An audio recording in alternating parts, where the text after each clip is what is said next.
স্বামীর জন্য শাস্তি এই কারণেই স্বামী থাকাকালেই আবার মৃত্যু তো আরেকজনের সাথে,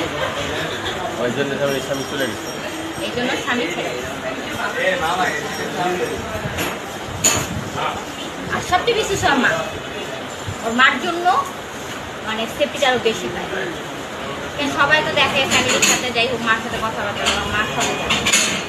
ও মা এটার প্রশ্ন বেশি, কেন মারে টাকা পয়সা দিয়ে দিলে হাতে ও মা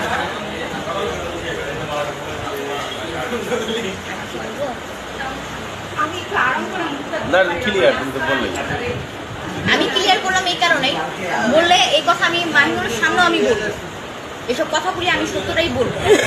মিথ্যা বলি না, এই জন্য ও আমার পছন্দ করে না।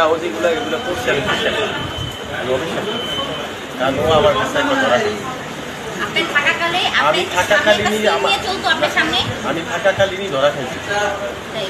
ধরা খাইছে মনে করো বলতেছে ভাই আপনার সাথে খেলে এখানে কিন্তু আরেকজন